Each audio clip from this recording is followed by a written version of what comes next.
نداء الحق صوت قد شجاني وبلغني الحقيقة والأماني وكان لي السبيل إلى المعالي ونورا للهداية والبيان.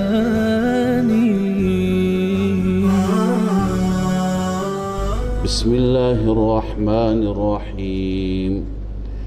إنا فتحنا لك فتحا مبينا ليغفر لك الله ما تقدم من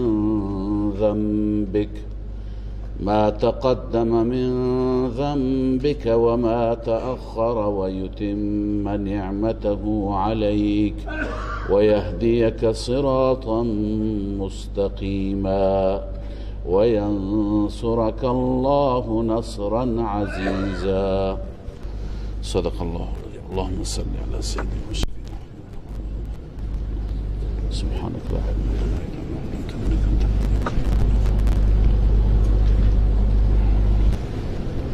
سوره مبارکه فتح است. بعد از سوره محمد یا سوره قتال که موضوع اون سوره جهاد در راه الله بود، الله تعالی در اون سوره دستور دادن که با دشمنان خدا بجنگید، مبارزه کنید. حال در سوره فتح مژده و بشارت فتح است. این مناسبت این سوره که اگر شما در راه خدای عزوجل جنگیدید، خداوند به شما فتح نصیب می کند، موفقیت عنایت می فرماید. خلاصه این سوره را خدمت شما عرض کنم که این سوره به اعتبار موضوع دو بخش دارد. اول بخش، در بخش اول الله عزوجل دو تا بشارت و دو تا مژده بیان می فرماید که این دو مژده مرتب هستند بر جهاد، که اگر شما جهاد بکنید الله عزوجل برای شما شادمانی ها و خوشی ها و بشارت ها میارد. و همچنین زجر بر منافقین. قبلا عرض کردم خدمت شما که هر جا که بحث جهاد است زجر و سرزنش برای منافقین هم هست. و در بخش دوم که از لقد صدق الله رسوله الرؤیا شروع میشه، از لقد رضی الله عن المؤمنین شروع میشه تا پایان سوره اعاده همین مضمون است، اما یک شبهه را و یک اشکال را الله عزوجل در اون بخش دوم جواب میده. ابتدا آغاز میشه با بشارت. بشارت اول انا فتحنا لك فتحا مبینا، همانا ما برای شما فتح کردیم، فتح صریحی، فتح آشکاری، فتح ظاهری برای شما گشودیم، فتح کردیم که شما به هدفتون برسید. این بشارت اول فتح است. دومین بشارت هو الذی انزل السکینه هست که غیر از فتح الله تعالی سکون و آرامش عنایت فرمود. اما میخواهیم بحث کنیم و عرض کنیم که مراد از فتح چیه؟ این فتحی که خدای تعالی به پیغمبر مژده داده، آیا فتح مکه هست یا فتح در غزوات دیگه هست یا مطلب دیگر؟ جمهور مفسران بر این عقیده هستند که مراد از این فتح معاهده و پیمانی هست که در حدیبیه با کفار بسته شد. در حدیبیه یا در مقام شمسیه که امروز به اون مقام میگن شمسیه، در اونجا قراردادی و پیمانی بین رسول الله صلی الله علیه و سلم و بین مشرکین قریش امضا شد، نوشته شد. اون قرارداد را الله عزوجل تعبیر می‌فرماید به فتح مبین. گرچه بظاهر اون قرارداد بر علیه مسلمانان بود، قرارداد ظاهرش طوری بود که همه مسلمانان را ناراحت کرد، بظاهر بالادست کفار بودند، ولی الله عزوجل از آنجا که تدبیر فرموده بود بر علیه کفار تمام شد، که خلاصه اش اینه که رسول اکرم صلی الله علیه و سلم در سال 6 هجری، 6 سال بعد از هجرت، آن حضرت صلی الله علیه و سلم در خواب دیدند که همراه با یاران و صحابه اش دارند خانه خدا را طواف می کنند، دارند عمره می کنند، در لباس احرام هستند و بعد از احرام و بعد از عمره دارند سرها را حلق می کنند. لذا این خواب را که آن حضرت دیدند خوشحال شدند و به صحابه مژده دادند که چنین خوابی دیدم و خداوند عزوجل برای من شما مقدر می فرماید. خواب انبیا نوعی وحی هست، لذا معنای این خواب این بود که حرکت کنند برن به سوی مکه مکرمه. لذا آن حضرت صلی الله علیه وسلم تقریبا با تمامی صحابه حرکت کردند و رفتند به سوی مکه مکرمه. منافقین همراهی نکردند.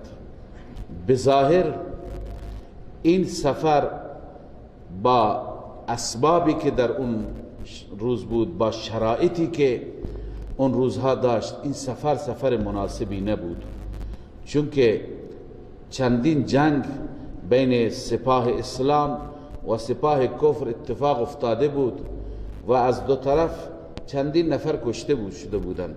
بالخصوص کفار مکه تلفات بسیار زیادی داده بودند و در آخری محاصره که 1 سال قبل از این بود، در سال 5 هجری در محاصره خندق، الله عزوجل بد جوری اونها را رسوا و ذلیل کرد. لذا اونها کلی عقده داشتند، کلی درد داشتند و در این شرایط از نظر ظاهری و اسباب ظاهری دارم عرض میکنم که از نظر اسباب ظاهری مناسب نبود که اینها بروند و اون دشمنی که تمامش عقده و کینه هست خودشون را در دهان اون دشمن قرار بدهند. منافقین هم چون که بظاهر نگاه میکنند همینو میگفتند و منافقین هیچ کسی همراه نشد. آن حضرت صلی الله علیه و سلم تشریف بردند تا اینکه به مقام حدیبیه یا مقام شمسیه رسیدند که این محل تقریبا 6 کیلومتر با مکه مکرمه فاصله دارد. آنجا آن حضرت صلی الله علیه و سلم چادر انداختند و اونجا استراحت کردند و نمایندگانی فرستادند، نماینده‌ای فرستادند برای قریش مکه تا با اونها مذاکره بکند. نماینده‌ای که فرستاده شد سیدنا عثمان رضی الله تعالی عنه بود.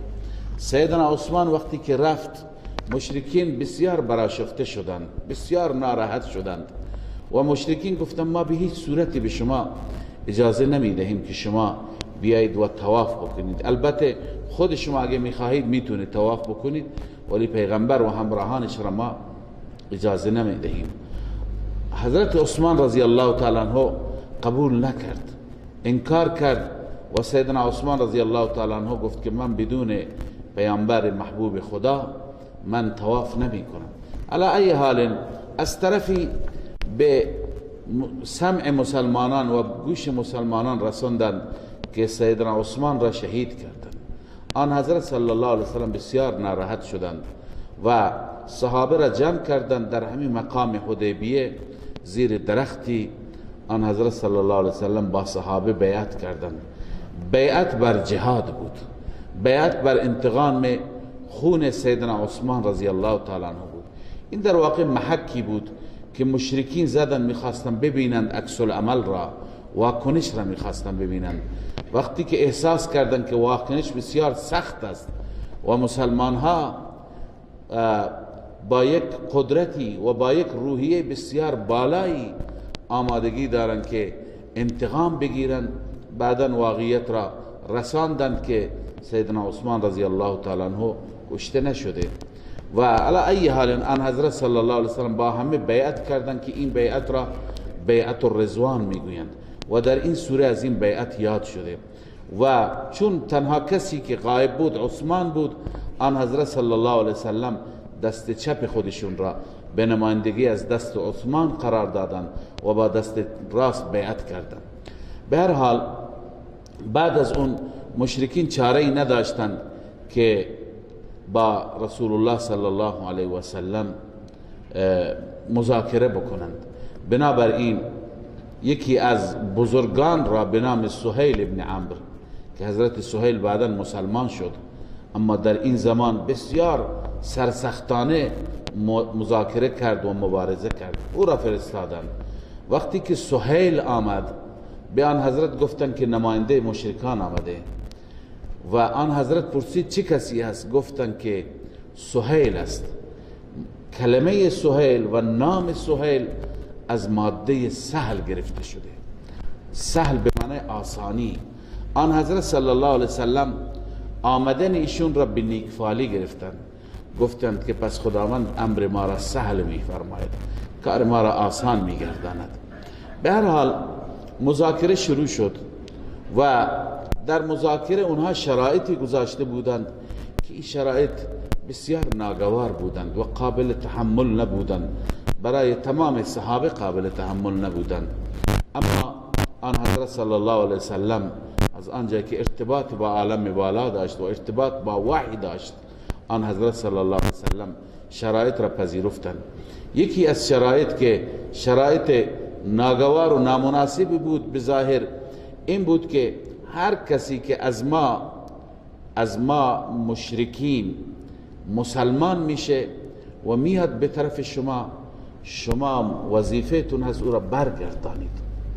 اما هر کسی از شما مسلمانان برگشت به دین ما بدون گذشته، یعنی بدین شرکی، ما موظف نیستیم که اون را برگردانیم. آن حضرت صلی الله علیه و سلم قبول کردند، این شرط را پذیرفتند.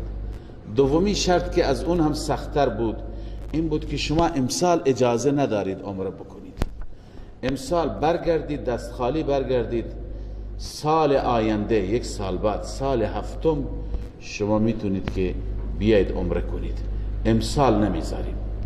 آن حضرت صلی الله علیه وسلم باز هم پذیرفتند. بعد از اون وقتی که معاهده و قرارداد بسته شد، بر نام رسول الله صلی الله علیه وسلم که محمد رسول الله نوشته سیدنا علی کرم الله وجهه، بر این اعتراض گناهی میدانند که در اصطلاح شریعت میگن زلات الانبیا. زلات به معنی لغزشات، قبلا هم گفتیم.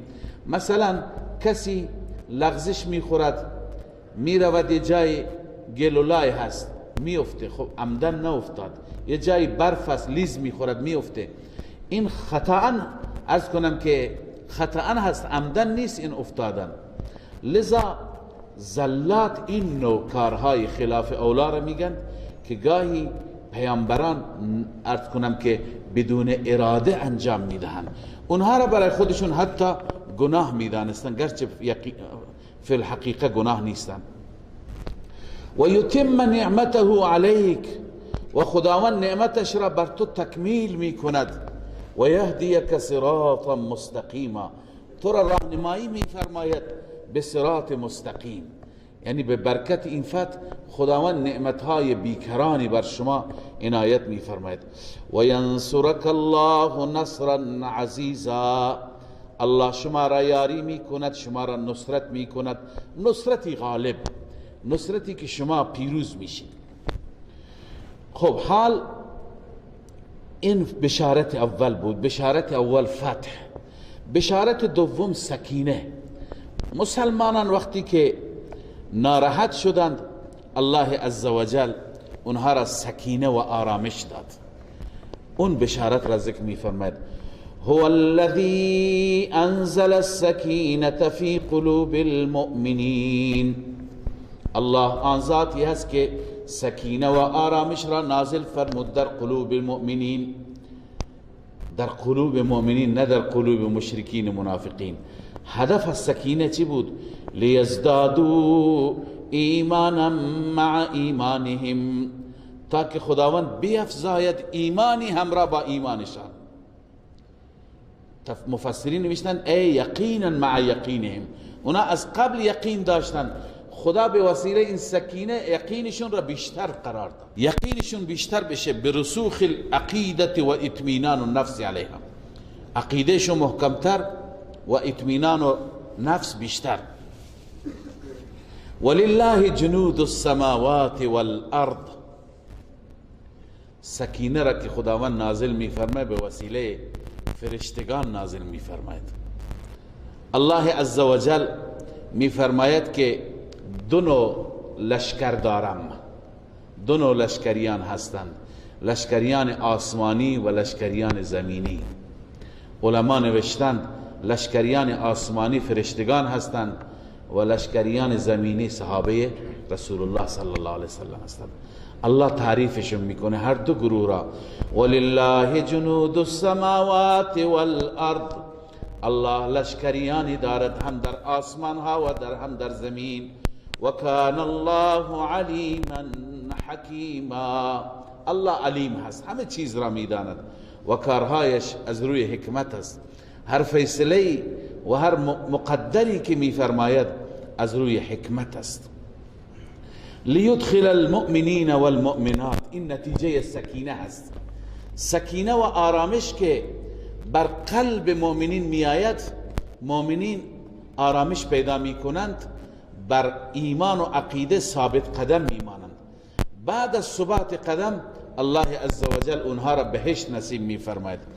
لذا الله میفرماید لیدخل المؤمنین والمؤمنات، تا که داخل بفرماید به وسیله سکینه مؤمنین و مؤمنات را جنات تجری من تحتها الانهار، در اون باغاتی که جاری است از زیر درختان اون باغات نهرها، خالدین فیها، که در اون باغات همیشه میمانند.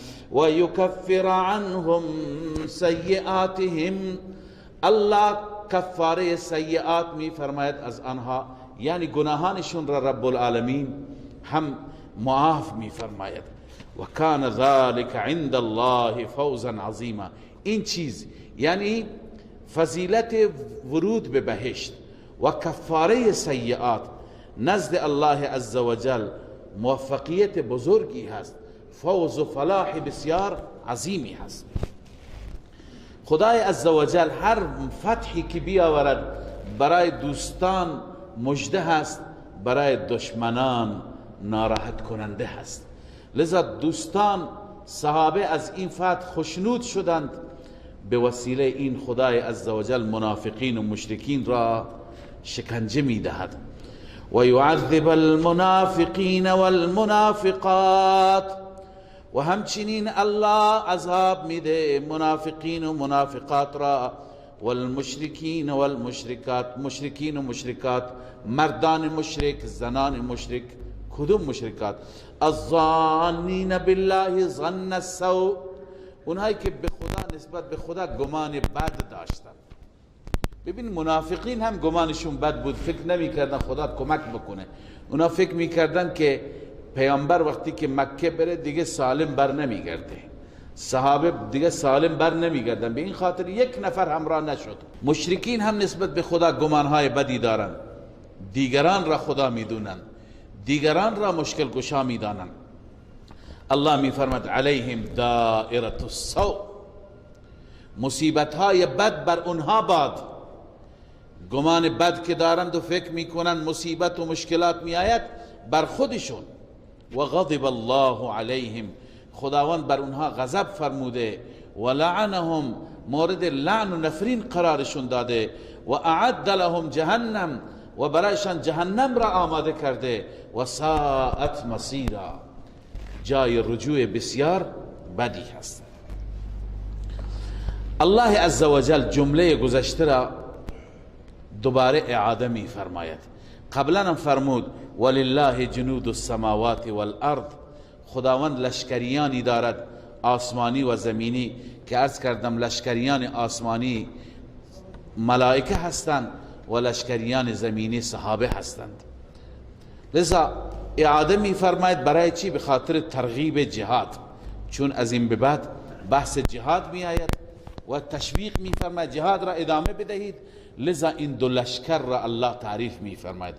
ولله جنود السماوات والارض، فقط و فقط برای الله است لشکریان آسمانی و زمینی. و کان الله عزیزا حکیما، الله غالب است و کارهای الهی با حکمت است. انا ارسلناک شاهدا و مبشرا و نذیرا، ای پیامبر ما تو را هم فرستادیم به عنوان شاهد. چند وظیفه برای رسول الله است. اول شاهد را قبلا خدمت شما عرض کردم، تفسیر درستش به معنی بیان کننده مطالب حق. پیامبر مطالب را بیان میکنه، مطالب را برای صحابه بازگو میکنه، برای امت بازگو میکنه.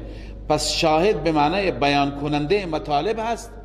و بعد از اینکه مطالب را بیان کرد و مبشرا و نذیرا، مژده دهنده هست و بیم دهنده هست. بعضی که قبول میکنند و تسلیم میشوند اونها را بشارت میده و اونهایی که تسلیم نمیشوند اونها را میترساند. خب این وظیفه پیغمبر است. اما وظیفه شما ای صحابه، ای مؤمنین، وظیفه شما چیه؟ لتؤمنوا بالله و رسوله، تا که شما ایمان داشته باشید به خدا و به رسولش. و تعزروه، و او را یاری کنید. و توقروه، و عظمت و بزرگی و احترام او را داشته باشید. و تسبحوه بکرة و اصیلا، و تسبیح او را بیان کنید صبح و شام. خب ببینید اینجا چند تا ضمیر هستن، 3 تا ضمیر. اولا الله و رسولش ذکر شده، لتؤمنوا بالله و رسوله. و تعزروه، این ضمیر به کجا میره؟ کی را نصرت کنید؟ و توقروه، کی را احترام بذارید؟ و تسبحوه، تسبیح و مشخصه، تسبیح مالکیه الله، سبحان الله سبحان الله. تسبحوه بکرة و اصیلا، صبح و شام تسبیح خدا را بیان کنید. اما اون 2 تای دیگه علما نوشتند اینجا هم نام الله آمد هم نام رسول الله آمد، اما هر 3 تا ضمیر به طرف الله برمیگردند. این یک قول. چند تا تفسیر داریم. یک قول اینه وقتی که اینطور باشه ما به این شکل ترجمه و تفسیر میکنیم، تا که ایمان داشته باشید به خدا و رسول خدا. و تعزروه، و یاری کنید اون خدا را، یعنی دینش را یاری کنید. تعزروه، ان تنصروا الله ینصرکم، خدا را یاری کنید یعنی چی را؟ دینش را یاری کنید. و توقروه، و عظمت و محبت الله را در قلب داشته باشید. و تسبحوه بکرة و اصیلا، و او را تسبیح بگویید صبح و شام. این تفسیر اول هست و تفسیر راجح همین است، تفسیر قوی تر همینه. اما بعضی ها گفتند مثل امام بغوی که تعزروه و توقروه، این 2 تا ضمیر به رسول برمیگرده. تسبحوه بکرة و اصیلا، این ضمیر به کجا برمیگرده؟ به خدا. بر اساس این تفسیر اینطور میشه تا که شما ایمان بیاورید مؤمنان به خدا و رسولش. و تعزروه، و اون رسول را یاری کنید در غزوات، در جنگ ها در کنارش باشید. و توقروه، با او محبت کنید، احترام پیغمبر را داشته باشید. و تسبحوه بکرتا و اصیلا، و خدا را صبح و شام تسبیح بگویید، تقدیس و پاکی خدا را بیان کنید، چون تسبیح برای رسول الله دیگه نمیشه، برای الله است. خب امام بغوی وقتی که این را فرموده، امام زمخشری، علامه جارالله زمخشری این را گفته درست نیست. در یک جمله 3 تا ضمیر 2 تا یک جا بره، یکی یک جا بره، انتشار ضمائر پیدا میشه که بزرگان میدونن از نظر فصاحت و بلاغت این مشکل مخل در فهم کلام. انسان بگرده که این ضمیر کجا برمیگرده، اون ضمیر، این کلام را مشکل میکند. اما علامه قاضی ثناءالله مظهری وقتی که نقل میکند سخن زمخشری را، بعد میگه از نظر من همونطور که بغوی گفته اشکال ندارد، به خاطر اینکه قرینه موجوده. ما از سیاق و سباق از ما قبل و ما بعد میدونیم این ضمیر کجا میره، اون ضمیر کجا میره. ما میدونیم که مثلا برای رسول الله هیچ وقت تسبیح خوانده نمیشه، سبحان محمد هیچ که نمیگه، همین میگن سبحان الله. لذا مسلم این آخری به سوی کجا میره؟ به سوی الله. اون 2 تا دیگر نسبت به رسول الله. بس ببینه عبارت علامه مظهری را، والضمائر المنسوبه راجعه الى الله سبحانه و تعالی، همه ضمائر به خدا برمیگرده. به چه معنی؟ تعزروه یعنی تقووا دینه و رسوله، دینش را و رسولش را کمک کنید. و بعد توقروه معنیش هست که خدای عزوجل را، عظمت خدا را در دل داشته باشید. اما میفرماید وقال البغوی ضمیر تعزروه و توقروه راجعان الى رسوله، این 2 تا ضمیر راجع به کجا هستند؟ به رسول. و ضمیر تسبحوه الى الله. و استبعده الزمخشری، زمخشری این را بعید دانسته، این را محال گفته، لکونه مستلزما لانتشار الضمائر، به خاطر اینکه از اینجا چی لازم میاد؟ انتشار ضمائر. ولی میگه که قلنا، ما جواب زمخشری را میدیم، لا بأس به عند قیام القرینه، وقتی که قرینه باشد، و عدم اللبس، وقتی که انسان محفوظ باشد از اینکه قاطی نکند، بخاطر اینکه قرینه هست انسان قاطی نمی کند، اشکالی نداره. به هر حال این بحث نحوی بود، مرجع ضمائر به کجا برمیگردند. ان الذين يبايعونك انما يبايعون الله، خداوند در رابطه با اون بیعت میگه، اون بیعتی که زیر درخت انجام گرفت. الله میفرماید که بدون شک کسانی که با تو بیعت کردند ای رسول الله، اونا در واقع با خدا بیعت کردند، اونا در واقع با خدا بیعت کردند. ان الذين يبايعونك، بدون شک کسانی که با تو بیعت کردند، انما یبایعون الله، جز این نیست که آنها با الله بیعت کردند. ید الله فوق ایدیهم، در واقع دست الله بالای دستشون. یعنی چی؟ یعنی اونها تمام اون بیعت زیر نظر لطف خدای عزوجل قرار گرفت. لذا اون بیعت را باید تا آخر داشته باشید.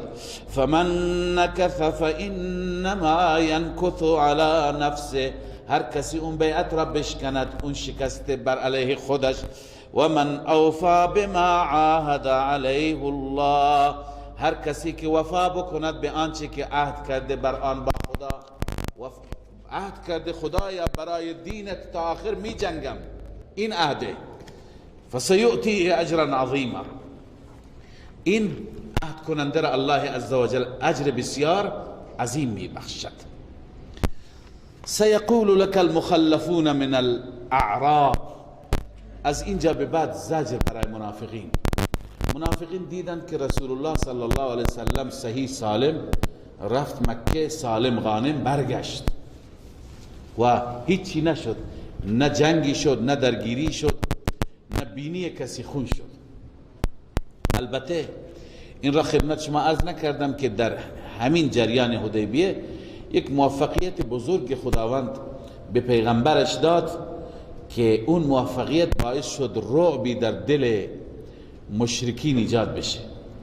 به این شکل بود که چند نفر از نوجوانان مکه سرخود یا با اشاره سردارانشون حدود 70-80 نفر اینها گفتند که چرا اینها آمدند اینجا ما به اینها حمله نکنیم، اینها را از پای در نیاوریم، اینها پدران ما را کشتند، اینها همه زندگی ما را تار و مار کردند، الان جلوی خونه ما هستند، اونها را مهلت بدادیم. با هم مشوره کردند که امشب شبیخون میزنیم، حمله میکنیم، همه را میکشیم. لذا حدوداً 70 نفر بودند از جوانان مکه. اینها آمدند فکر کردند که اصحاب و یاران رسول الله همه خواب هستند، شب حمله کردند. به محضی که حمله کردند آن حضرت صلی الله علیه وسلم گذاشته بودند، نگهبانان صحابه بیدار بودند.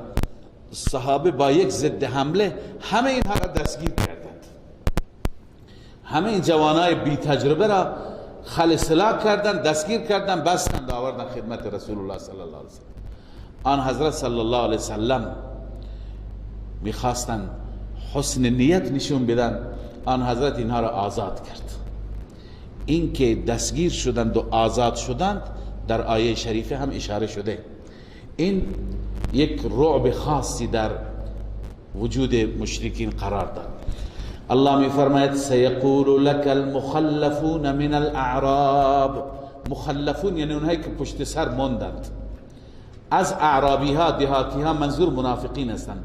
چی گفتند؟ چی بهانه‌ای خواهند آورد؟ هنوز نرسیده پیغمبر به مدینه، پیشا پیش الله پیشگویی می فرماید اینها عن قریب خواهند گفت. چی میگویند؟ شغلتنا اموالنا و اهلنا، ما را با خود مشغول کرد مال ما و اهل و عیال ما، فاستغفر لنا، ای پیغمبر از خداوند برای ما مغفرت بطلب، معافی بخواه. یقولون بألسنتهم ما لیس فی قلوبهم، الله می فرماید اینها به زبان میگویند، به دهان میگویند اون چی که در دل نیست. تو دلشون چیزی دیگه هست، به زبانشون چیزی دیگه هست. ای پیغمبر به اونها جواب بده که اگر خداوند عزوجل بخواهد شما را از بین ببرد، هلاک بکند، آسیبی به شما برساند یا نفعی برای شما بیاورد، کی میتونه جلویش را بگیرد؟ کی اختیار داره؟ لذا منظور اینه که خدا را راضی کنید. چرا دنبال رضای فقط پیغمبر هستید؟ قل فمن یملک لکم من الله شیئا، به آنان بگو پس چه کسی مالک هست برای شما من الله، از خداوند چیزی، مالک چیزی، نفع یا ضرر.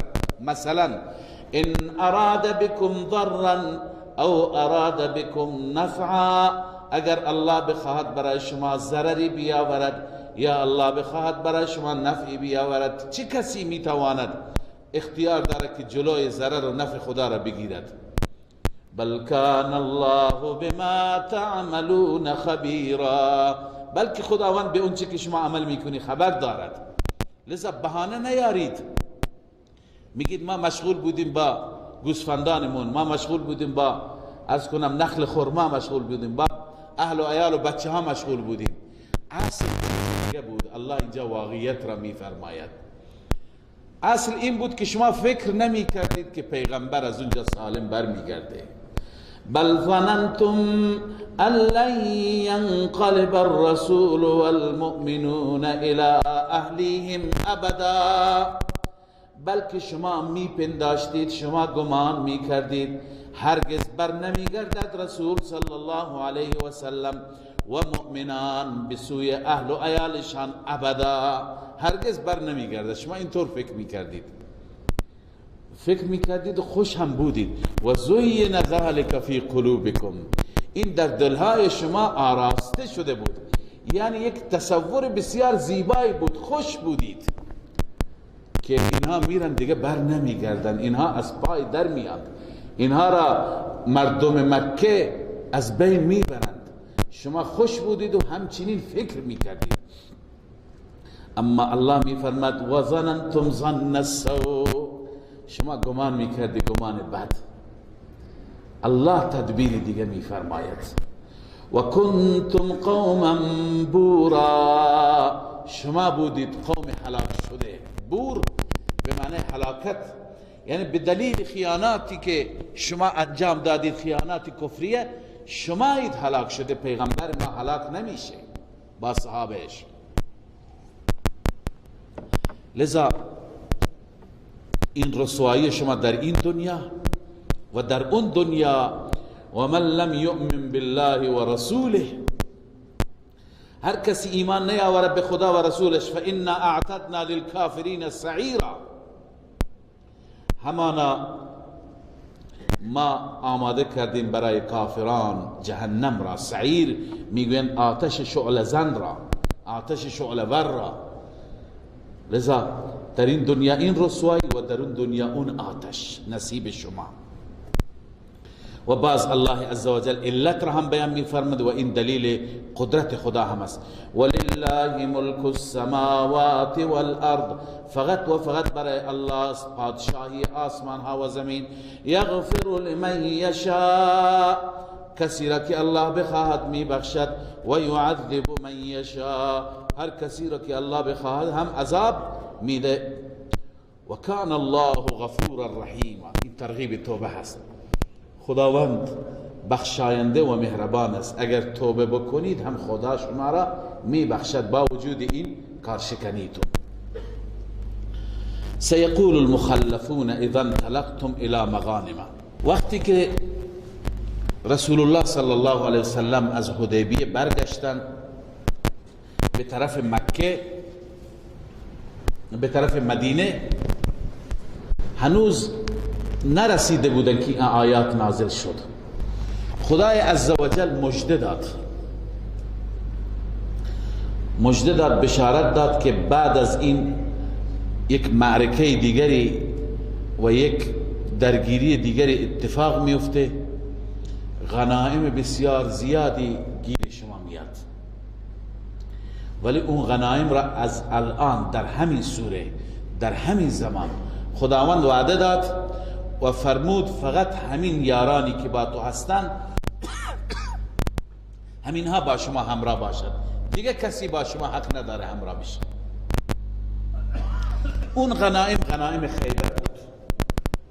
بنا بود که رسول الله صلی الله علیه وسلم به دستور خدا به جنگ اهل خیبر بره، یهودیان خیبر، که اونجا را رسول الله فتح کرد و اونجا غنایم بسیار زیادی بود. باغ بود، عرض کنم که شتر بود، گاو بود، گوسفند بود و جواهرات، همه چیز بود.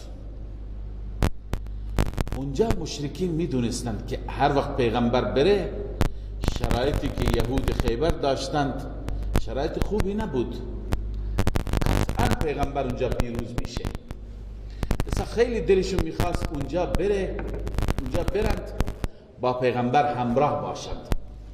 اما خدای عزوجل فرمود که یریدون ان یبدلوا کلام الله، اینا میخوان کلام الهی یا وعده الهی را تبدیل بکنند. وعده خدا این بوده که اونجا بغیر از این افراد دیگه کسی همراه نباشه. هر کاری کردن رسول الله اجازه ندن منافقین همراه بشند، چون اون یک جایزه بود مخصوص همین همراهان. اشاره به اون جریان است.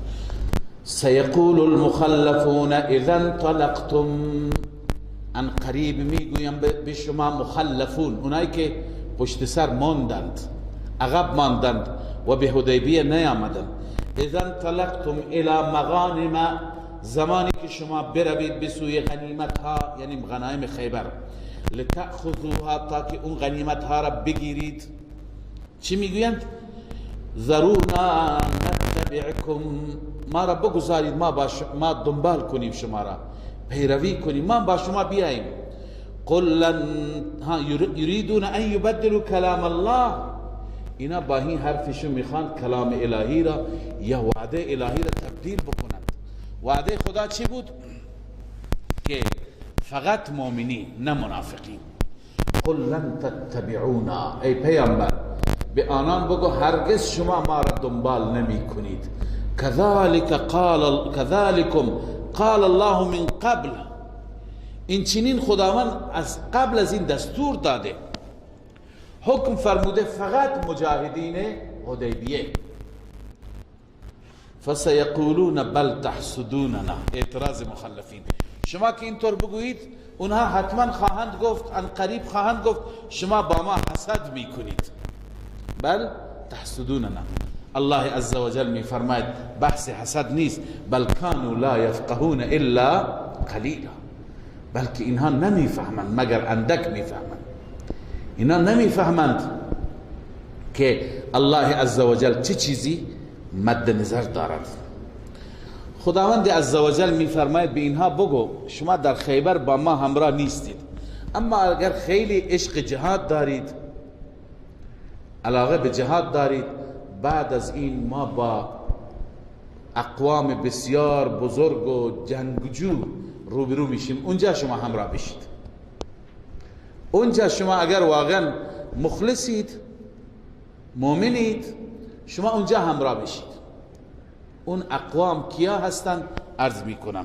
اما ابتدا ترجمه آیه، قل للمخلفین من الاعراب، اعلام بفرما بگو ای رسول الله به اعرابی هایی که پشت سر ماندند، اینهایی که در این در همراه نشدند در حدیبیه، ستدعون الى قوم اولی بأس شدید، ان قریب شما دعوت داده می شوید، شما فراخوانده می شوید برای جنگ قومی که اولی بأس شدید، دارای جنگ شدید، خیلی جنگجو هست، خیلی جنگ بلد است. تقاتلونهم او یسلمون، شما با اونها می جنگید یا تسلیم میشن. خب شما که علاقه جنگ دارید اونجا بیایید. این قوم اولی بأس شدید کیه؟ در تعیین این مفسرین اختلاف دارند. میگویند اون اقوامی که بعد از خیبر در سال 8 با اونها رسول الله صلی الله علیه وسلم جنگیدند، مثل اهل طائف و قبائل حوازن و ثقیف. رسول الله صلی الله علیه وسلم با بنو ثقیف و با بنو حوازن، اهل حوازن و با اهل طائف جنگیدن. جنگ های خیلی سختی شد و جنگ حنین، لذا اونها مراد هستند. بعضی میگویند، البته این خدمت شما عرض کنم که بعد از جریان خیبر خیلی از منافقین توبه کردند و در این جنگ ها همراه شدند، مخلص شدند و بعضی هم شهید شدند. بعضی میگویند مراد از این جنگی هست که حضرت ابوبکر صدیق رضی الله تعالی عنه اون جنگ را انجام داد بعد از رسول الله با عرض کنم اهل یمامه، مسیلمه کذاب که ادعای پیامبری کرد و تمام اهل یمامه با او همراه بودند. هزاران نفر از صحابه اونجا شهید شدند. لذا این جنگ مراد است که حضرت ابوبکر صدیق تا چندین ماه جنگیدند تا که اهل یمامه را شکست دادند و مسیلمه کذاب، کسی که ادعای پیغمبری کرده بود، او را کشتند و از بین بردند.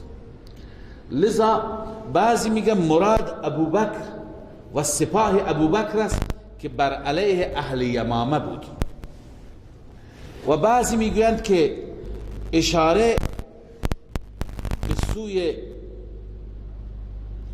اهل فارس و اهل روم است که عمر فاروق رضی الله تعالی عنه با اونها درگیر شد.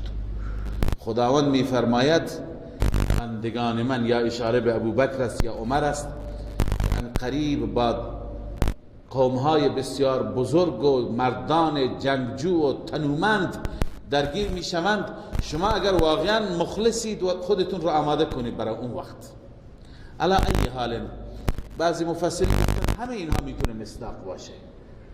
هر یکی در هر جنگی جنگ سختی بود، صحابه شهید دادند، صحابه سختی کشیدند، هم در جنگ حنین، طائف، سقیف و هوازن، هم در جنگ یمامه، هم در جنگ ایران روم.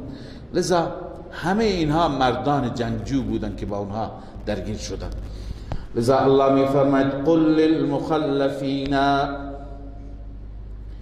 اعلام بفرما برای مخلفین، این منافقینی که از اعرابی ها پشت سر ماندن، ستدعون الى قوم اولی بأس شدید، ان قریب فراخوانده می شوید، دعوت داده می شوید به سوی قومی که دارای جنگ شدید است، تقاتلونهم او یسلمون، شما با اونها می جنگید تا زمانی که اونها تسلیم بشوند، الی ان یسلمون.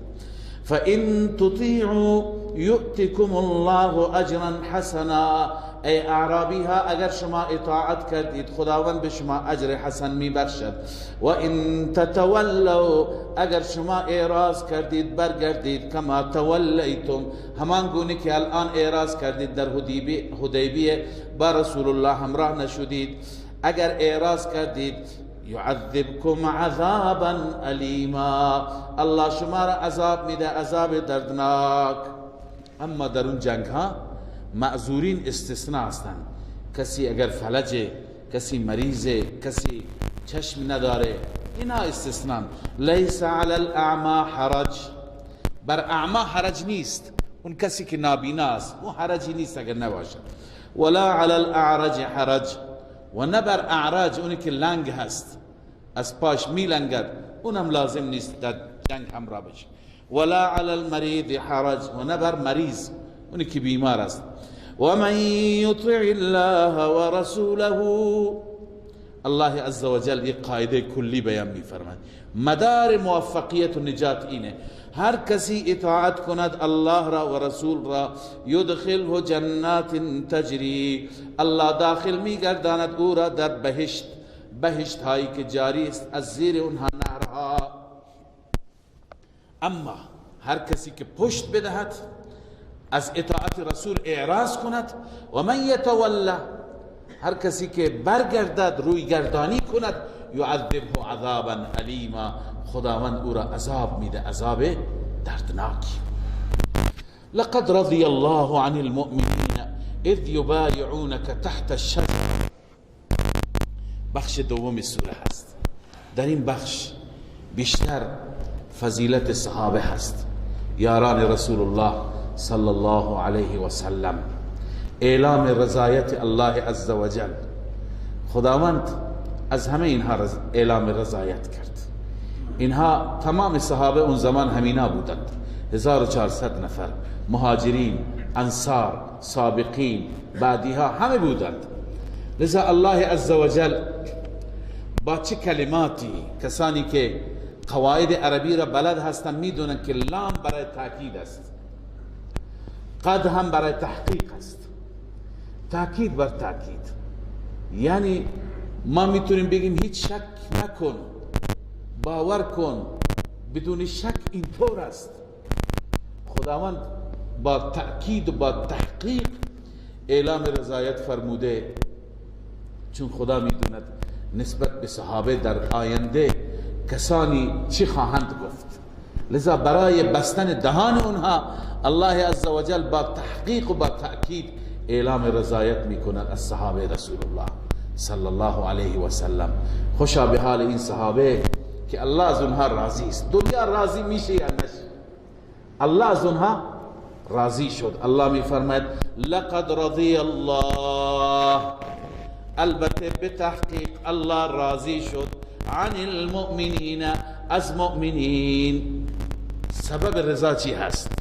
اذ یبایعونک تحت الشجره، زمانی که با تو بیعت کردن زیر درخت، زیر اون درخت در مقام حدیبیه با تو بیعت کردن ای رسول من، الله از اونها اعلام رضایت دارد. فعلم ما فی قلوبهم، ببینید خیلی ها میگویند که همراهی صحابه به ظاهر بوده، از ته دل نبوده. الله میفرماید فعلم ما فی قلوبهم، الله میداند آنچه که در دلهایشون هست. الله از دلشون خبر داره، از خلوص دل خبر داره. و الزم الزمهم کلمت التقوى. الله در دلشون چی گذاشته بود؟ احوال دل صحابه را خداوند در چند جا تعریف کرده. یک، و الزمهم کلمت التقوى، خداوند بر اونها کلمه تقوا را لازم کرده بود. دو، در سوره حجرات بعد از این میاد ولكن الله حبب الیکم الایمان و زینه فی قلوبکم. ای یاران رسول الله، الله برای شما ایمان را پسندید. ولكن الله حبب الیکم الایمان، ایمان را برای شما الله پسندید. و زینه فی قلوبکم، ایمان را آراسته و زیبا کرد الله در دلهای شما. این خطاب به صحابه هست. و کره الیکم الکفر والفسوق والعصیان، الله به سوی شما کفر و فسق و عصیان را ناپسند داشت، لذا شما از کفر تنفر دارید، از فسق و از گناه تنفر دارید. خدا هست که زیبایی ایمان را در دل شما کاشت. پس فعلم ما فی قلوبهم، الله از درون قلبشان خبر دارد. درباره اینها رسول الله صلی الله علیه وسلم فرمود قال رسول الله، این حدیث در صحیح مسلم است، لا يدخل النار ان شاء الله، وارد آتش نمیشه ان شاء الله من اصحاب الشجرة احد من الذين بايعوا تحتها، از اون صحابه ای که زیر درخت بیعت کردند یک نفر هم وارد آتش نمیشه، همه بهشتیند، همه اهل جنتند. الله که اعلام رضایت بکنه. بعضی میگویند العیاذ بالله اینا بعد از پیغمبر، اون زمان مشکل نبداشتند، بعد از پیغمبر اینها عوض شدند. این کلام را الله عزوجل، کلام ازلی و ابدی الله عزوجل است. خدایی که عالم بما کان و بما یکون است، خدایی که تا قیامت همه چیز را میداند، تا قیامت خبر دارد از احوال تک تک انسان ها. اون خدا داره اعلام رضایت میکنه، او میداند که بعد از پیامبر اینها چه خواهند کرد، با وجود این اعلام رضایت میکنه. لذا الله میفرماید فعلم ما فی قلوبهم، از درون دلشان الله میداند. فانزل السکینة علیهم، الله سکینه را بر آنان نازل فرمود. و اصابهم فتحا قریبا، الله به آنها عنایت فرمود فتح قریب. فتح قریب چی بود؟ بعد از جریان حدیبیه فتح خیبر. در اون فتح قریب و مغانم کثیرة یأخذونها، این پاداششون در این دنیاست. و مغانم کثیرة یأخذونها، و غنیمت های بسیار زیادی که اینها میگیرند. و کان الله عزیزا حکیما، الله عزوجل هم غالب است هم کارایش با حکمته. اگر خدای تعالی صلح ایجاد نمی کرد و معاهده برقرار نمی شد، معلوم نیست چی می شد. اما الان ببینید که الله تعالی روز به روز فتح و نصرت و عزت عنایت می فرماید. اگر جنگ اتفاق می افتاد در همون حدیبیه، الان پیروز که قطعا مسلمانان می شدن، ولی مشرکین که کشته می شدن دیگه عقده برای همیشه بود، دیگه خبری از مسلمان بودنشون نبود. ولی صلح که شد همه مسلمان شدن. و رأیت الناس يدخلون فی دین الله افواجا، گروه گروه می آمدند و مسلمان می شدن. وعدكم الله مغانم كثيرة تأخذونها، انعام دیگر.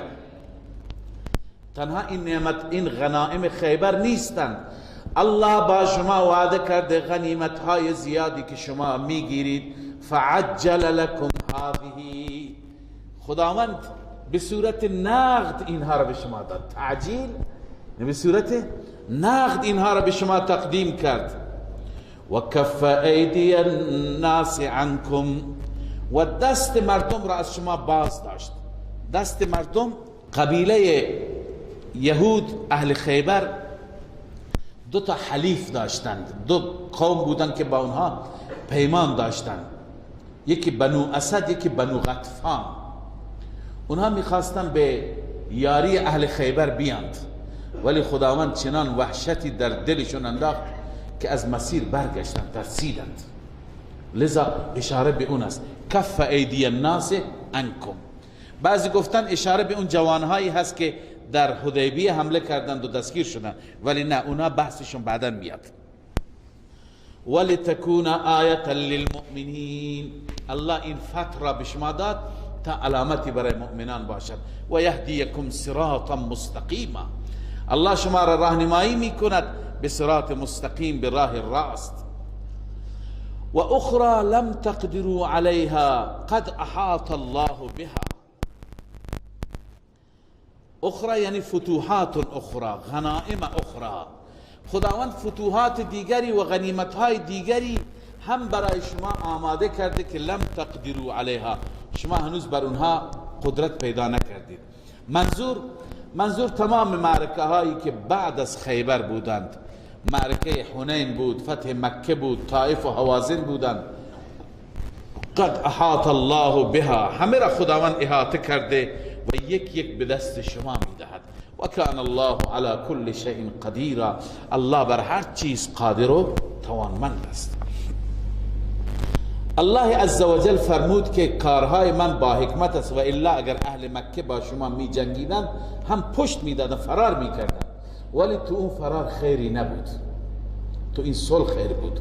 صلح به ضرر شما تمام شد ولی خیر بود. شما حکمت ها رو نمی دانید، من می دانم. ولو قاتلكم الذين كفروا، اگر با شما می جنگیدن کفار یعنی اهل مکه، لولوا الادبار، پشت می دادند، ثم لا یجدون ولیا ولا نصیرا، سپس نمی یافتند هیچ ولی، هیچ حامی و هیچ نصرت کننده نمی یافتند. ولی الله عزوجل توفیقشون نداد که جنگ بکنند، صلح بهتر شد، منافع و فواید دیگه بود. سنت الله التي قد خلت من قبل، این سنت الهی هست، روش الهی هست که قبلا هم گذشته که حکمت ها و مصالح را نگاه می کند. ولن تجد لسنت الله تبدیلا، هرگز شما برای سنت الهی تبدیلی و تغییر نمی یابید. حال این آیه اشاره هست به اون جریانی که عده جوان و نوجوان ناپخته حمله کردن به صحابه و اونها دستگیر شدند. الله می فرماید و هو الذی کف ایدیهم عنکم، الله شما را همیشه نصرت کرد. الله آن ذاتی هست که باز داشت دستهای اونها را از شما، و ایدیکم عنهم، و دستهای شما را از آنان، یعنی به شما هم توفیق نداد اونها را بکشید، خدا اجازه نداد، در دل شما گذاشت که اونها را اسیر بکنید. به بطن مکه، در وادی مکه، من بعد ان اظفرکم علیهم، بعد از اینکه خدا توفیق داد شما را بر اونها ظفر داد، پیروزی داد، شما را پیروز کرد، اسیرشون کردید و خدا توفیق نداد اونها را بکشید، به دل شما خدا داد که آزادشون کنید. و کان الله بما تعملون بصیرا، خداوند به اون چی که شما عمل میکنید بیناست، تمام اعمال شما در کنترل الله است، مصالح را الله بهتر میداند. هم الذين كفروا وصدوكم عن المسجد الحرام، اینجا ببینید خداوند دو چیز بیان میفرماید که با هم در واقع مخالف هم یا بگیم ضد و نقیضن. یکی موجبات جنگ، یعنی بعضی مقتضیات هستند که می طلبند شما باید با مشرکین جنگ می کردید، باید مشرکین را تار و مار می کردید، باید مشرکین را می کشتید. مثلا اونها شما را از مسجد حرام منع کردند، نگذاشتند حتی برید عمره بکنید، قربانی های شما همونجا در حدیبیه کشتید، و این همه کفریات اونها می طلبد که شما باید اونها را تکه پاره بکنید. اما اگر جنگ می کردید چه ضررهایی می شد؟ این منافع جنگ. ضرر این بود که در مکه بسیاری از مسلمانان ضعیف بودند، مسلمانان بی دست و پا، که اگر شما جنگ می کردید همه اونها زیر دست و پاهای شما له می شد، همه اونها کشته می شدند. اون وقت یا از دست شما یا از دست مشرکین. بعدا شما افسوس میخوردید، حسرت میخوردید. شما اون مسلمان ها را نمیشناسید، ما میشناسیم. ببینید یکی پس از حکمت هایی که خدا نخواست جنگ بشه برای این مستضعفین بود. خدای عزوجل این انسانهای ضعیف را در نظر گرفت، چنان انسانهای ضعیفی که حتی رسول الله و صحابه اونها را نمی شناختند. لذا الله می فرماید اول مقتضیات قتال یا مقتضیات جنگ، هم الذین کفروا، اینها هستند اونهایی که کفر کردند. مقتضی اول کفر، و صدوکم عن المسجد الحرام، و باز داشتن شما را از مسجد حرام. این مقتضی دوم است، باز داشتن، صد. والهدی، و همچنین این مقتضی سوم است، و باز داشتن قربانی را. هدی اون شطوری را میگویند شما به عنوان دم حج یا دم شکرانه با خودتون میبرید. والهدی معکوفا، معکوفا یعنی ممنوعا، نگه داشته شده. قربانی را چیکار کردند؟ نگه داشتند. ان یبلغ محله، از این که برسد به قربانگاهش. محل قربانی کجاست؟ منا. نگذاشتن به قربانگاه بره، به منا بره. لذا اینها همه مقتضیات جنگند. این مسائل می طلبد که باید مشرکین را شما می کشتید. ولی موانع جنگ، ولولا رجال مؤمنون و نساء مؤمنات، اگر نبودند مردان مؤمن و زنان مؤمنه که لم تعلموهم، شما نمیشناسید آنها را، نمیدانید آنها را، ان تطؤوهم، این رجال و مؤمنین و نساء مؤمنات این بدل از اون هست. نبودند یعنی چیشون نبود؟ این که ان تطؤوهم، شما اونها را لگدمال میکنید، یعنی لگدمال میکردید، زیر دست و پای شما، زیر شمشیرهای شما اونها کشته میشدند. فتصیبکم منهم معره، اون وقت به شما میرسید از جانب اونها معره یعنی آسیب، رنج. بعدا متوجه میشدید 10 تا 20 تا 30 تا از مسلمانان خود ما اینجا ناخواسته کشته شدن، اون وقت خیلی جوش میزدید. معرتون بغیر علم، از بیخبری، از روی بی علمی. پس الله عزوجل به خاطر این اجازه نداد که جنگ به اتفاق بیفته و الله تعالی گفت هر قراردادی که اونها میکنند شما چی بکنید؟ امضا بکنید. لیدخل الله فی رحمته من یشاء، اینجا گفتم فعل کفها مقدر است، یعنی خداوند از جنگ شما را باز داشت تا که داخل بگرداند الله تعالی در رحمتش هر کسی را که بخواهد. لو تزیلوا لعذبنا الذين كفروا منهم عذابا الیما. اینجا الله میفرماید اگر همون رجال مؤمنون و نساء مؤمنات، همون فقرا، همون ضعفا، اگر اونها زائل میشدن، یعنی اونها یک کنار میکشیدن، اونها وسط شما نبودند، اونها در میان شما نبودند، اون وقت ما عذاب میدادیم کسانی را که کفر کردند، مشرکین را عذابی دردناک. لذا مشرکین اگر هم از تیغ محفوظ و مأمون ماندند به برکت همون ضعفا بود. اذ جعل الذين كفروا في قلوبهم الحمیه، حمیه الجاهلیه.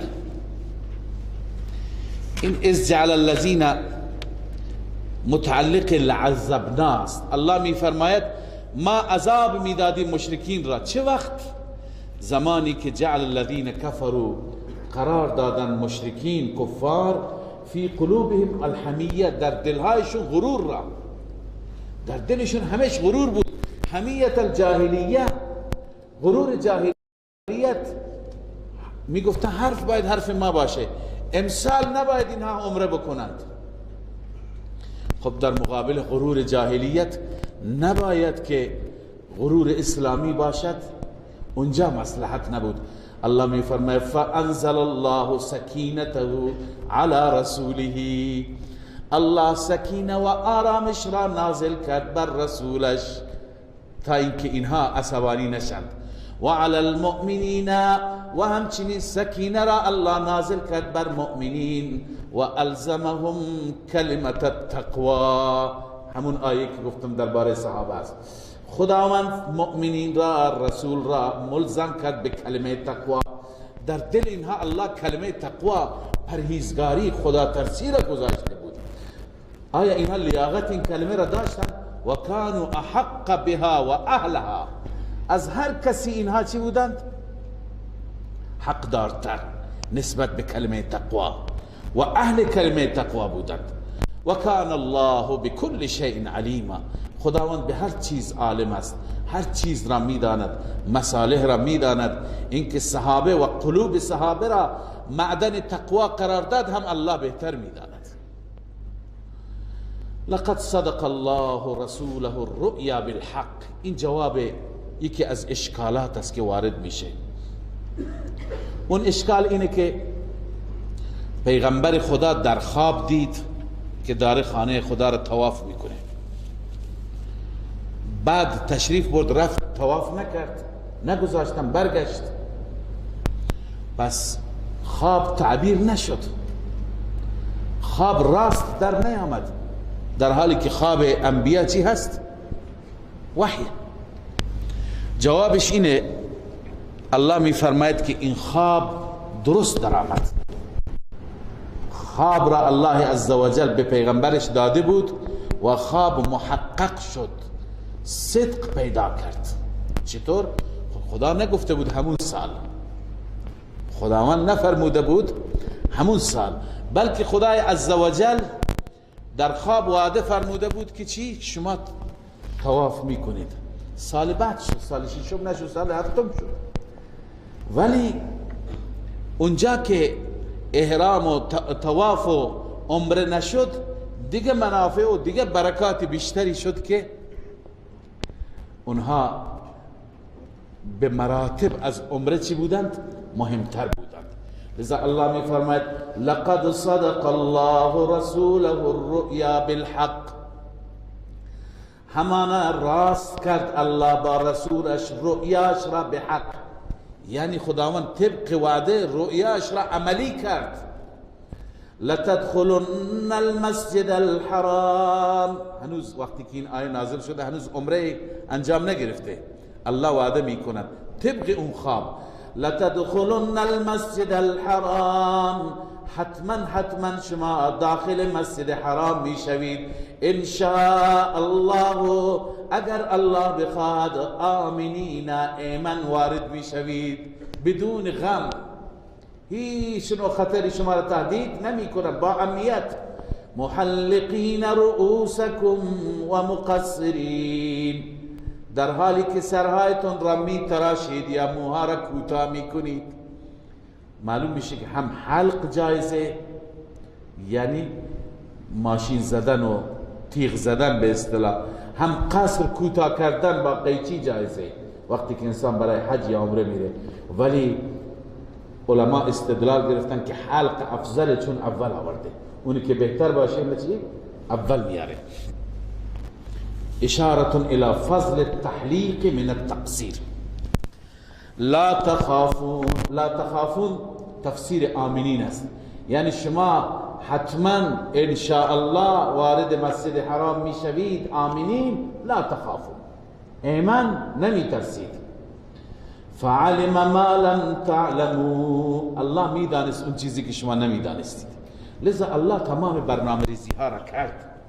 فجعل من دون ذلك فتحا قریبا، بغیر از این خداوند یک فتح قریبی به شما داد، همون فتح خیبر، که اون فتح خیبر پیش مقدمه شد، چون سلاح‌های زیادی، مال‌های زیادی از اون فتح به دست آمد، اون مقدمه شد برای فتح مکه. لذا الله عزوجل برای شما فتح قریبی میسر کرد. هو الذي ارسل رسوله بالهدى ودين الحق، الله آن ذاتی هست که ارسل رسوله، رسولش را فرستاد، بالهدى برای هدایت و توحید، و دین الحق برای دین حق فرستاد، لیظهره علی الدین کله، تا که این دین را بر همه ادیان غالب بگرداند، این دین را بر همه ادیان دیگر پیروز بگرداند. و کفا بالله شهیدا، الله کافی است از نظر گواه. الله بهترین گواه است، از نظر گواه بهتر است. لیظهره یعنی لیعلیه علی جنس الدین کله، خداوند بر همه ادیان این را غالب می کند. به نسخ ما کان حقا، هرچی که دین گذشته بوده همه را خدا منسوخ می کند و هرچی که دین فاسد بوده که در گذشته نبوده الله عزوجل اونها را از بین میبرد، مثل دین مشرکین. لذا دین اسلام را الله غالب کرد. محمد رسول الله، این محمد رسول الله بیان رسوله هست. هو الذی ارسل رسوله، خدا اون ذاتی هست که رسول خودش را فرستاد. کدوم رسول را؟ محمد رسول الله، اون محمد صلی الله علیه و سلم که فرستاده خداست. عنایت داشته باشید که خدای عزوجل در قرآن مجید 4 جا نامی رسول الله را ذکر کرده، کلمه محمد را 4 جا ذکر کرده. در این 4 جا هیچ خطابی نیست. هرگاه خطاب میکنه خداوند صدایش میزند، با یا محمد ذکر نمی کنند. حتی به ما میگه که شما که خودتون را صدا میکنی هم دیگر، مثلا میگه عبدالله، احمد، محمود، شما رسول من را اینطور صدا نزنید. خود خدای عزوجل هم اینطور صدا نمیزنه. تو سوره حجرات انشاءالله در درس بعدی میخوانیم. خداوند وقتی که خطاب میکند یا ایها الرسول، یا ایها النبی، یا ایها المزمل، یا ایها المدثر، با این کلمات الله صدایش میزند. 4 جایی که خدای عزوجل نامیش را ذکر کرد، این بنابر حکمت هایی هست. حکمت زیاد دارد. بعضی از حکمت ها را علما نوشتند. مثلا اینجا جریان حدیبیه هست. وقتی که در پیمان حدیبیه سیدنا علی کرم الله وجهه نوشتند هذا ما عاهد محمد رسول الله و قریش مکه، این اون پیمانی هست که این پیمان را بستند و بسته شد بین محمد رسول الله و قریش مکه. سهیل ابن عمرو نماینده مشرکین اعتراض کرد، گفت چرا محمد رسول الله بنویس محمد ابن عبدالله؟ چقدر جر و بحث شد، آخر رسول الله گفت بنویسید محمد ابن عبدالله. الله عزوجل در عوض او اینجا فرمود محمد رسول الله. اون یه قراردادی بود که چی شد؟ تمام شد. اما این جمله تا قیامت خونده میشه. هر کسی تا وقت محمد رسول الله نخواند قرآن را کامل نخوانده. پس اینجا که الله فرمود محمد رسول الله، علما نوشتن در واقع در عوض اون محمد رسول الله بود. علی ای حال الله می فرماید محمد رسول الله، اون رسولی که الله برای دین حق فرستاد اون محمد هست که فرستاده الله است. الله عزوجل همراهان رسول الله را تعریف می کند، از اصحاب و یاران به نیکی یاد می کند. بعضی می گویند محمد رسول الله این مدعا هست، این ادعای. خدا میگه محمد استاد کاملی هست، رسول خداست. دلیلش چیه؟ شاگردان خوبی تربیت کرد. بعد از این اوصاف تا آخر سوره اوصاف صحابه را ما میخوانیم. ببین یک استادی را شما تعریف میکنید، می خیلی وارد است، فلان فلان فلان شاگرد اون تربیت کرده. لذا تربیت استاد که کامل باشه شاگردان خوبی تربیت میکنه. اما استاد اگر خوب وارد نباشه شاگردانش هم زیاد وارد نخواهند. اینجاست که بعضی از علماء ما نوشتند که آن حضرت، صحابه آن حضرت را اگر شما زیر سوال ببرید، شما در واقع آن حضرت را زیر سوال بردید. یکی از علما دعوتگران بسیار جالب نوشته که اینهایی که میگوین صحابه همه برگشتند از دین، فقط 5 نفر ماند یا 6 نفر، بقیه برگشتند. اگر این حرف به گوش کفار برسه، به گوش اروپایی ها برسه که رسیده، قطعا بر ما مسلمانان اعتراض میکنن ای مسلمان چرا ما را به سوی چنان دینی میخوانی که پیامبر اون دین شاگردانی تربیت کرد، همه شاگردان خودش برگشتن، هیچ که بر دینش نماند. اگر این دین خوبی بود شاگردان خودش میماندند. لذا اینها در واقع اون چی که مردم از تاریخ گرفتن و فریب تاریخ را خوردند در تضاد و در تناقض هستند با این آیات. ببین خدای عزوجل چگونه از این پروانه های شمع نبوت تعریف می کند. الله می فرماید محمد رسول الله، محمد صلی الله علیه و سلم رسول خداست. والذین معه، کسانی که با او هستند، اشداء علی الکفار رحماء بینهم، اولین صفتشان اونها بر کفار شدیدند و سختند. در مقابل کفار اسدالله هستند، شیرند. اشداء علی الکفار ای غلاظ علیهم کالاسد علی فریسته، بر کفار چنان سختند و سختخو هستند مثل شیر که چطور بر حریفش حمله میکنه، اینا بر کفار اینطور حمله ور میشوند. اشداء علی الکفار، اما با خودشون مشکل ندارند. هر که گفته غلط گفته. رحماء بینهم، در میان خودشون چی هستند؟ با خودشون مهربانند، با خودشون محبت دارند، با خودشون عطوفت دارند. اونهایی که از روایات غلط تاریخی، تاریخ قبلا خدمت شما عرض کردم، تاریخ برای ما هیچ جایگاهی از نظر عقیده نداره که ما بیایم عقیده خودمون را تطبیق بدیم و درست کنیم با تاریخ. اونهایی که از روایات تاریخی میخوان ثابت کنند که بین صحابه رسول الله چی بوده؟ عداوت بوده، اختلاف بوده، بغض بوده، این آیه را چی جوابی میدن؟ الله عزوجل میگه این جماعت، این گروه در میانشون محبت بوده. رحماء بینهم، در میانشان ترحم بوده. اولا این را میخواستم عرض کنم که مراد از والذین معه چه صحابه‌ای هستند. یک روایتی است از ابن عباس که مراد از این اهل حدیبیه هستند.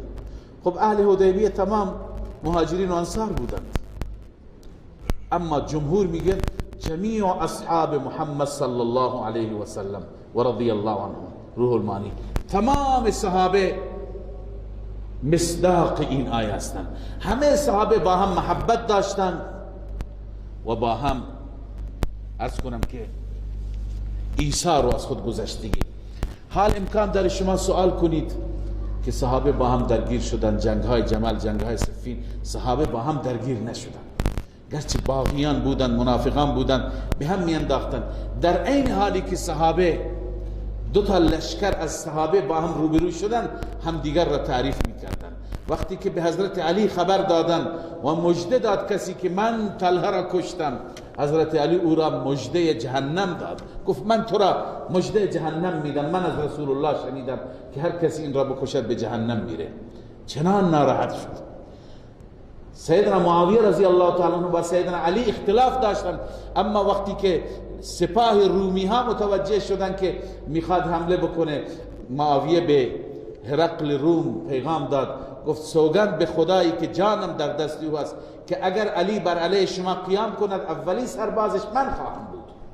من در کنار علی و زیر پرچم علی با شما می جنگم. با هم مشکل نداشتن، یه سری دیدگاه های سیاسی بود، اون هم به خاطر شیطنت بعضی که اینها رو به هم انداختن. لذا الله می فرماید اشداء علی الکفار رحماء بینهم. با هم دیگه چی بودند؟ مهربان بودند. الله می فرماید که خب از اینجا علامه قاضی ثناءالله مظهری یک استنباطی می کند.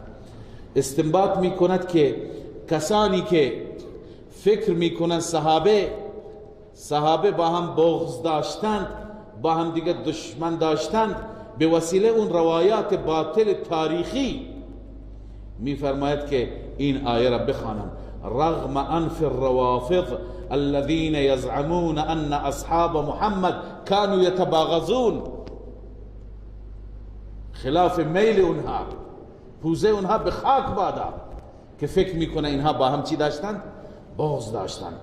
لذا الله عزوجل صحابه را تعریف میکند. چه تعریفی؟ اول اینکه با هم دیگه محبت دارن، بر علیه کفار سختن. سوم تراهم رکعا سجدا، اشاره به کثرت نماز صحابه. الله می فرماید شما آنها را می بینی رکوع کننده و سجده کننده. چرا رکوع سجده می کنند؟ هدفشون چیه؟ چرا نماز می خونند؟ چرا همیشه در کنار رسول الله؟ بعضی متاسفانه نوشتن که ظاهرا بود، به خاطر اهداف بود، به خاطر غنیمت بود، به خاطر اینکه به پستی به جایگاهی برسه. اما الله چیزی دیگه میگه.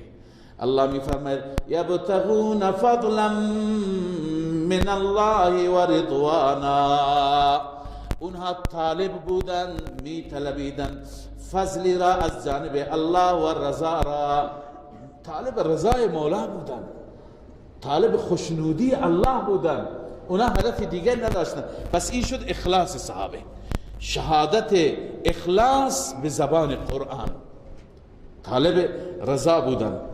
و وصف چهارم سیماهم فی وجوههم من اثر السجود، سیمایشان، علامتشان در چهره بود از اثر سجود، به برکت سجده. اینا اینقدر خدا را سجده می کردن که علامت اون سجده بر سیمایشان ظاهر بود. علامت سجده منظور چیه؟ منظور اینه، در روایت ها می آید مؤمن که خدا را به کثرت سجده می کند، خدای عزوجل نوری در چهرهش پیدا می کند که هر کسی که اون نور را ببیند به یاد الله بیفتد. متوجه شدید؟ پس اون چیزی که متبادر فی الذهن است که ما بیایم به زمین سرمون را بمالیم و به سنگی و به مهری و به چیزی تا اینجا سیاه بشه، اون مراد نیست، اون سیما مراد نیست، بلکه مراد از سیما اون نور الهی هست، اون نور معنوی هست که الله عزوجل به اهل ایمان، به بندگان صالحش میده. لذا الله می فرماید که یاران رسول الله این چنین هستند. ذالک مثلهم فی التورات، این اوصافشون است که در تورات هم یاد شد. خداوند در تورات موسی فرموده بود که یاران رسول خدا، یاران محمد خاتم، نبی خاتم، با این اوصاف و با این فضائل هستند. اما در انجیل هم ذکر صحابه به نحو دیگه بود. الله می فرماید و مثلهم فی الانجیل، از اینجا جمله مستأنفه جدیدی آغاز میشه، عطف بر مثلهم فی التورات نیست. و مثلهم فی الانجیل کزرع اخرج شطأه، الله می فرماید که مثال اونها در انجیل مثل اون کشتی هست، مثل اون زراعتی هست. یعنی گویا کاشتکار و زارع، کشاورز خود رسول الله صلی الله علیه وسلم. بذر ایمان است که کاشته در زمین صحابه، یعنی در قلوب صحابه. این ایمان ببینید چی کرده. الله می فرماید کزرع اخرج شطأه، مثل اون کشتی که ابتدا بیرون کرده جوانه‌اش را. ابتدا زمین یک جوانه می روید، بسیار ضعیف، نحیف، لاغر. فآزره، این جوانه را چکار می کند؟ تقویتش می کند. فاستغلظ، چی میشه؟ کلفت میشه، زخیم میشه. فاستوى علی سوقه، بر پای خودش میسته. لذا همه این جوانه ها تک تک تک تک آخر تبدیل به چی میشن؟ به کشت قوی نگاه که میکنه کشاورز از اینجا تا چندین هکتار همهش زراعت، کشت سبز شادابه، کشاورز چقدر خوشحال میشه. این کشاورز خوشحال شد. رسول الله صلی الله علیه وسلم زحمت کشید، مهنت کرد، از مکه مکرمه یک نفر ایمان آورد، ابوبکر بود، یکی دیگه علی بود، یکی دیگه خدیجه بود، یک به یک آمدند آخر اینها قویتر شدند و قویتر شدند، رفتن به مدینه طیبه، حکومت تشکیل دادن. تا در حجة الوداع جمعیتی بود، سبحان الله، در عرفات رسول الله صلی الله علیه وسلم همه را خطاب کرد، گفت که آیا پیام خدا را به شما دادم یا نه؟ همه گفتم بله یا رسول الله. گفت اللهم اشهد، خدای تو گواه باش. 3 بار فرمود. خوشحال بود رسول الله، اونجا نتیجه زحمت و نتیجه کشت خودش را میدید. لذا این مثال تو انجیل آمده، الله می فرماید و مثلهم فی الانجیل، مثال یاران رسول الله در انجیل کزرع اخرج شطأه، مثل کشتی که جوانش را بیرون می کند، فآزره، او را قوی می کند، فاستغلظ، کلفت میشه، فاستوى علی سوقه، بر سوقش یعنی بر ساق خودش، بر پایه خودش می ایستد، راست میشه. یعجب الزراع لیغیظ بهم الکفار، کشاورزان را خوش می کند اما کفار را غیظ می کند. یعنی این جماعت باعث خشم و غیظ کفار میشه. جماعت صحابه، امام مالک رحمه الله هم اینجا استنباطی کرده. من فقط عبارت امام مالک را میخوانم. قال مالک من اصبح من الناس في قلبه غیظ من اصحاب رسول الله صلی الله علیه وسلم، هر کسی که در دلش غیظی نسبت به صحابه رسول الله باشد، فقط اصابته هذه الآیه لیغیظ بهم الکفار، این آیه لیغیظ بهم الکفار به قلبش میزند، این آیه اون را ناراحت میکنه. پس اونی که از اصحاب رسول الله در غیظ هست، او مصداق این آیه هست. نباید غیظ باشد مسلمان. لذا الله عز وجل می فرماید یعجب الزراع، خوشحال می کند کاشتکاران را، لیغیظ بهم الکفار، تا که به وسیله این غیظ بکند، خشمگین بکند کفار را که این جماعت صحابه را می بیند. وعد الله الذين آمنوا وعملوا الصالحات منهم، الله وعده فرموده آنهایی را که ایمان دارند، ایمان آوردن و عمل صالح انجام دادن، از اونها چه وعده فرموده؟ مغفرتا و اجرا عظیما. این وعده الهی، آخرین وعده که در این سوره است با صحابه، الله وعده مغفرت و اجر عظیم الله تعالی نسبت به اونها فرموده. الحمد لله رب العالمين والعاقبة للمتقين والصلاة والسلام على سيدنا وحبيبنا ومولانا محمد وعلى آله وأصحابه أجمعين. اللهم إنا نسألك البر والتقوى ومن العمل ما ترضى. پروردگارا ما را بر راه نیکی، بر راه بر، بر راه تقوا، بر راه ایمان، بر مسیر رسول الله صلی الله علیه و سلم و مسیر اصحاب و یارانش گامزن بفرما. پروردگارا ربا ما را بر صراط مستقیم هدایت بفرما و استقامت نصیب بفرما. پروردگارا ربا تبعیت و پیروی کامل از آن حضرت صلی الله علیه و سلم و خط مشی اصحاب و یارانش عنایت بفرما. پروردگارا ربا بر ما لطف بفرما، گناهان ما را بیامرز، اشتباهات ما را درگذر باش، خطاهای ما را درگذر باش و دنیا و آخرت ما را اصلاح بفرما.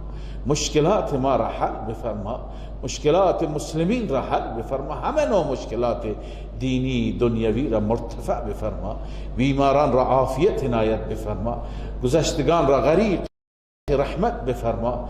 پروردگار همه مشکلات را حل بفرما، وسیله آزادی زندانیان فراهم بفرما.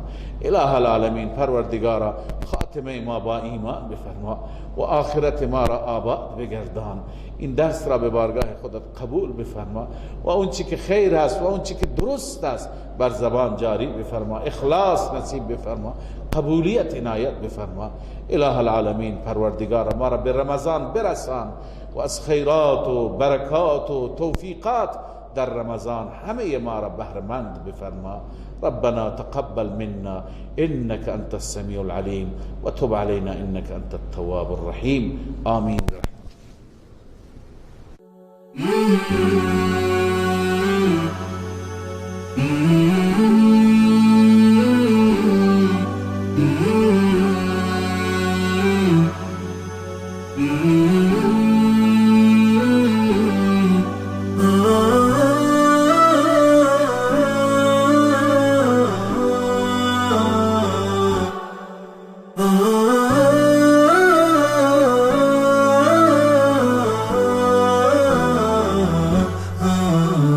نداء الحق صوت قد شجاني وبلغني الحقيقة والأماني، وكان لي السبيل إلى المعالي ونورا للهداية والبيان.